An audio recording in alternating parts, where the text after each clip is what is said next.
Film की शुरुआत में हम शिफू नाम के एक मास्टर गार्डियन को देखते हैं जो चाइना के शंघाई शहर में रहता था। वो सालों से एक मिस्टीरियस केव के सीक्रेट को प्रोटेक्ट करते आ रहा था। उसके पास एक मैजिकल ब्रेसलेट था जिसके इस्तेमाल से उस केव के एंट्रेंस को ओपन किया जा सकता था। इसलिए वो उस ब्रेसलेट को हमेशा अपने साथ रखता था क्योंकि उस केव में एक ऐसा मैजिकल आर्टिफैक्ट था जिसे प्रोडीजियस कहते थे और वो किसी को भी बेशुमार पावर्स दे सकता था। इसलिए उसका गलत हाथों में पड़ना बहुत विनाशकारी हो सकता था। शिफू सालों से उस केव को प्रोटेक्ट करते आ रहा था और अब उसे कोई ऐसा भरोसेमंद डिसाइपल चाहिए था जो उसके जाने के बाद उस केव का अगला गार्डियन बन सके।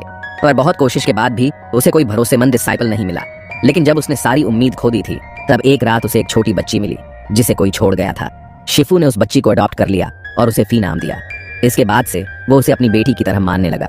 उसने उसे कुंग फू जैसे कई स्किल्स की ट्रेनिंग दी ताकि वो भविष्य में उसके जाने के बाद उस केव को प्रोटेक्ट कर सके। उसने उस पर भरोसा करके अपना वो ब्रेसलेट भी सौंप दिया। पर एक दिन किसी के कारण शिफू की डेथ हो गई, जिसके बाद फी ने हर कीमत पर उस केव की रक्षा करने का प्रण लिया। एक रात जब वो सो रही थी तब किसी ने उससे वो ब्रेसलेट चुरा लिया।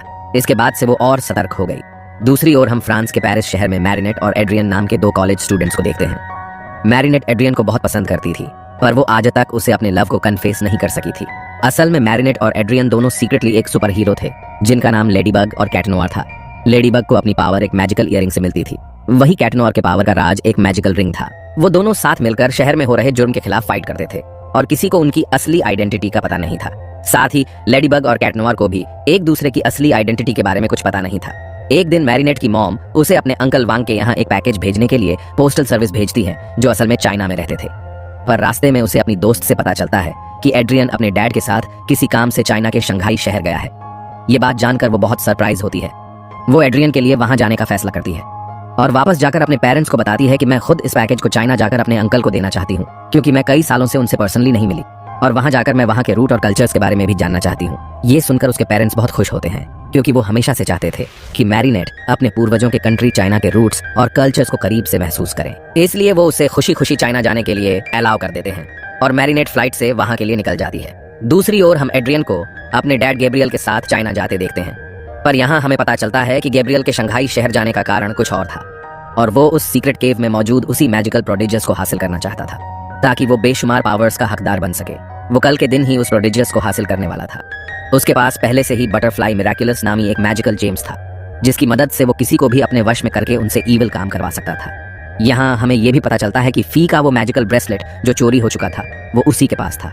इसके इस्तेमाल से वो उस केव के एंट्रेंस को ओपन करने वाला था। वहां उसकी बटरफ्लाई मिराकुलस की क्वामी उसे बताती है कि उसे केव में सुरक्षित तरीके से रखे हुए उस प्रोडिजियस को पाने की जिद छोड़ देनी चाहिए क्योंकि वो दुनिया के तबाही का कारण भी बन सकता था। पर गैब्रियल इस प्रोडिजियस की पावर को हासिल करके लेडीबग और कैट नोयर से भी अधिक शक्तिशाली बनकर उन्हें डिस्ट्रॉय करना चाहता था। इसलिए वो उसकी बात नहीं सुनता। शंघाई पहुंचकर एड्रियन अपने डैड को उसे शहर की टूर कराने को कहता है पर गैब्रियल के पास टाइम ना होने के कारण वो एड्रियन को खुद ही उस जगह को एक्सप्लोर करने को कहता है। दूसरी ओर मैरिनेट भी शंघाई पहुंच चुकी थी जहां वो अपने अंकल से मिलती है पर वो वहां सिर्फ एड्रियन से मिलने के लिए एक्साइटेड थी। तभी उसे अपने स्मार्टफोन के जरिए एड्रियन के लोकेशन का पता चल जाता है। इसलिए वो उससे मिलने के लिए अपने अंकल से वॉकिंग का बहाना बनाकर बाहर निकल जाती है। रास्ते में वो अपने मैजिकल इयररिंग की क्वामी से बात करते हुए एड्रियन को फॉलो करते जा रही थी। इधर हम गैब्रियल को देखते हैं जो उस अबैंडन्ड प्लेस से होते हुए उस सीक्रेट केव की लोकेशन तक पहुंच चुका था। लेकिन वो केव यानलिंग के मैजिकल बैरियर से प्रोटेक्टेड था। इसलिए अब उसे कोई ऐसा चाहिए था जिसे वो अपने बटरफ्लाई मिराकुलस से अपने वश में कर सके और उसकी मदद से उस बैरियर को तोड़ सके। सब्सक्राइब करो पहले। हाँ जल्दी करो, मुझे पता है कि आप लोग नहीं करते, वीडियो देखते लेकिन सब्सक्राइब नहीं करते। लाल कलर का बटन नहीं से दबाओ, जल्दी दबाओ, जल्दी दबाओ, फिर मैं शुरू करूं। दबा दो जल्दी, दबा दिया, घंटी भी दबा देना, ठीक है। दूसरी ओर हम उसी शहर में फी को देखते हैं जो ये जानना चाहती थी कि आखिर उसके डैड के साथ क्या हुआ था और उनकी मौत कैसे हुई थी और सिर्फ एक इंसान था जो उसे इस बारे में बता सकता था। पर इस राज के बदले में उसने फी से ढेर सारे पैसों की डिमांड की थी। इसलिए पैसों का बंदोबस्त करने के लिए वो स्ट्रीट्स में छोटी बड़ी चोरियां किया करती थी। वहां जब वो एड्रियन के हाथ में एक रिंग को देखती है तो उसे कीमती समझकर चुराने की कोशिश करती है पर एड्रियन के बॉडीगार्ड के कारण वो ऐसा नहीं कर पाती। वही एड्रियन को अपनी क्वामी से बात करने के दौरान याद आता है कि इसी शहर में मैरिनेट के अंकल का रेस्टोरेंट भी है। इसलिए वो वहां जाने का फैसला करता है। तभी मैरिनेट मैप में फॉलो करते हुए उसके करीब पहुंच जाती है पर इससे पहले कि वो उस तक पहुंच पाती फी चुपके से उसका पर्स चुरा लेती है जिसमें उसकी क्वामी भी थी। वो एक ऐसी मैजिकल क्रिएचर थी जो मैरिनेट के इयरिंग में वास करती थी और उसे उसकी मैजिकल पावर्स देती थी। पर फी को चोरी करते हुए कुछ लड़के देख लेते हैं और उसका पीछा करने लगते हैं। तब तक एड्रियन भी वहां से निकल चुका था। इसलिए मैरिनेट ये सोचकर उन लड़कों का पीछा करने लगती है कि शायद वो उस लड़की को परेशान कर रहे हैं। पर वहां उसे पता चलता है कि उसकी वो मैजिकल इयररिंग और क्वामी दोनों ही उसके पास नहीं थे।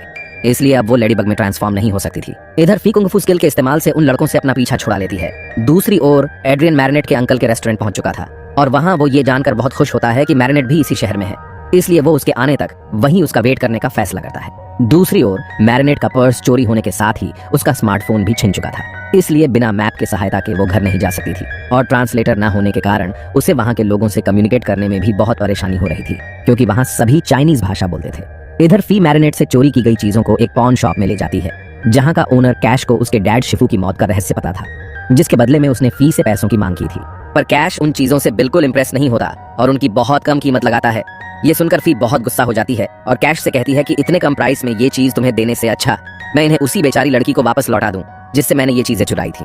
इस पर कैश उसे कहता है कि मेरे पास एक आइडिया है, तुम उस लड़की को यहाँ ले आओ। अगर ये चीजें उसके लिए बहुत इंपॉर्टेंट होगी तो इनके बदले में वो अच्छी रकम दे सकती है, और अगर ऐसा होता है तो मैं तुम्हें तुम्हारे डैड की मौत की सच्चाई भी बता दूंगा।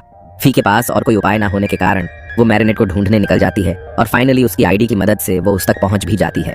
मैरिनेट को जब पता चलता है कि फी इंग्लिश बोल सकती है तो वो बहुत खुश होती है।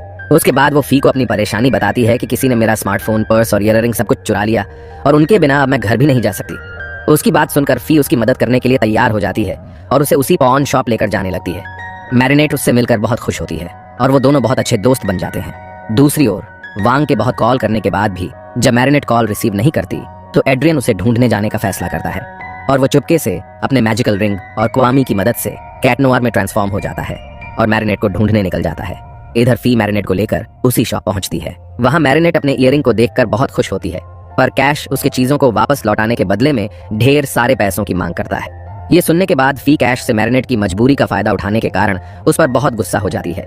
वहां क्वामी जब मैरिनेट को देखती है तो चुपके से उसके पास चली आती है, पर फी मैरिनेट की मदद करना चाहती थी, इसलिए वो उसके असली ईयरिंग को एक फेक ईयरिंग से रिप्लेस कर देती है और उसे बाद में खरीदने का बहाना बनाकर मैरिनेट को शॉप से बाहर ले आती है। पर उनके जाते ही कैश को उनके चीटिंग का पता चल जाता है और वो उन्हें पकड़ने के लिए अपने आदमी भेजता है, इसलिए मैरिनेट और फी उनसे बचकर भागने लगते हैं। उस दौरान मैरिनेट को फी के सामने लेडीबग बनने का टाइम नहीं मिल पाता। उनसे बचते हुए फी मैरिनेट को अपने सीक्रेट केव के लोकेशन पर ले आती है।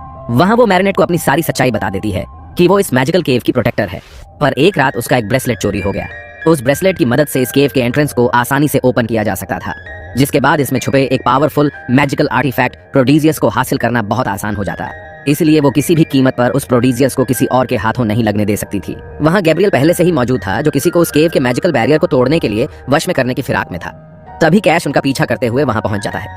यहाँ हमें पता चलता है कि गैब्रियल ने उस ब्रेसलेट को कैश से ही खरीदा था और फी के डैड के मौत का जिम्मेदार भी वही था। मौके का फायदा उठाकर वो अपने बटरफ्लाई मिराक्युलस की मदद से हॉक मॉथ नामी विलन में ट्रांसफॉर्म हो जाता है और अपने बटरफ्लाई की मदद से कैश को अपने वश में कर लेता है। इसका एहसास होते ही मैरिनेट लेडीबग में ट्रांसफॉर्म होने के लिए वहां से चली जाती है। वहीं हॉक मॉथ के कारण कैश अब एक इविल सिल्वर वॉरियर बन चुका था। उसके पास मौजूद सिल्वर ब्लेड किसी भी बैरियर को तोड़ सकते थे, इसलिए वो कैश को उस मैजिकल बैरियर को तोड़ने का ऑर्डर देता है। इधर मैरिनेट अब अपने असली ईयरिंग और क्वामी की मदद से लेडीबग में ट्रांसफॉर्म हो जाती है। इसके बाद वो कैट नोवार को कांटेक्ट करके अपनी लोकेशन पर बुला लेती है।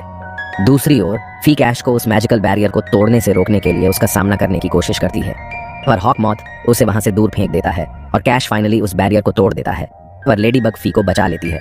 इसके बाद वो उसे खुद को इंट्रोड्यूस करती है और वो दोनों हॉक मॉथ को रोकने जाते हैं। इधर हॉक मॉथ उस प्रोडिजियस के मेन एंट्रेंस के पास जाता है, जिसे वो उस ब्रेसलेट की मदद से ओपन करने में कामयाब रहता है, पर वहां उसे उस प्रोडिजियस का लायन प्रोटेक्टर मिशी मिलता है।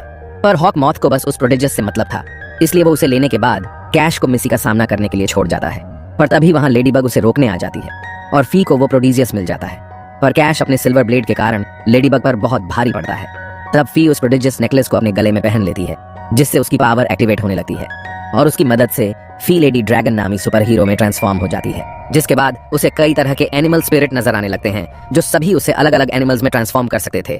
उस दौरान लेडीबग, हॉक मॉथ और कैश दोनों का सामना कर रही होती है। तब उसकी मदद करने के लिए फी उस प्रोडिजियस की मदद से एक खूंखार बियर में ट्रांसफॉर्म हो जाती है, जिसके बाद वो और लेडीबग दोनों मिलकर उनका सामना करते हैं। इस दौरान फी अपनी पावर्स का इस्तेमाल अलग अलग क्रिएचर्स में ट्रांसफॉर्म होने के लिए करती है, पर यह सभी काफी नहीं था, क्योंकि कैश अपने पावरफुल ब्लेड के कारण उन पर भारी पड़ रहा था। पर तभी वहां कैट नोवार पहुंच जाता है। वहां लेडीबग अपनी लकी चार्म को एक्टिवेट कर देती है, जिसका इस्तेमाल करके वो और कैट नोवार साथ में कैश के ब्लेड को कैटेलाइज करके डिकोमेटाइज कर देते हैं, जिससे वो नॉर्मल हो जाता है। पर इसके बाद हॉक मॉथ मिशी को अकुमेटाइज कर देता है, इसलिए वो करप्ट होकर जायंट इविल मॉन्स्टर में बदल जाता है।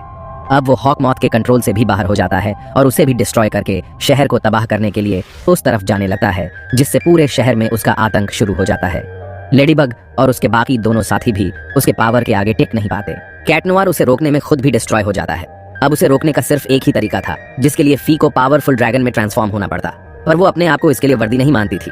तब लेडीबग उसे हिम्मत देते हुए मोटिवेट करती है और उसे अपने डैड का मकसद याद दिलाती है। इससे फी को बहुत हिम्मत आ जाती है, जिसके बाद वो फाइनली ड्रैगन में ट्रांसफॉर्म हो जाती है। वो अपने इस फॉर्म में सबसे ज्यादा एक्टिव और पावरफुल थी, इसलिए वो बहादुरी से मिशी का सामना करती है। इसके बाद वो लेडीबग के साथ मिलकर एक प्लान बनाती है, जिससे वो फाइनली उसे हॉक मॉथ के बटरफ्लाई से डिकोमेटाइज करने में कामयाब रहते हैं। अब मिशी अपने असली रूप में आ चुका था। इसके बाद लेडीबग अपने पावर ऑफ क्रिएशन की मदद से सब कुछ पहले जैसा कर देती है। मिशी को अब यकीन हो चुका था कि फी जैसे जाबाज के हाथ में ये प्रोडिजियस बिल्कुल सेफ है, इसलिए वो उसके काम से खुश होकर वहां से चला जाता है। अंत में फी कैश से अपना बदला ले लेती है और उसे अपना ब्रेसलेट भी वापस मिल जाता है और उसे मिशी ही क्वामी के रूप में मिलता है। इसके बाद लेडीबग चुपके से मैरिनेट में चेंज होकर कैट नोयर की मदद से घर पहुंच जाती है, जहां वो सभी साथ मिलकर अंकल वांग के डिशेस का आनंद लेते हैं और इसी के साथ ये मूवी यही एंड हो जाती है।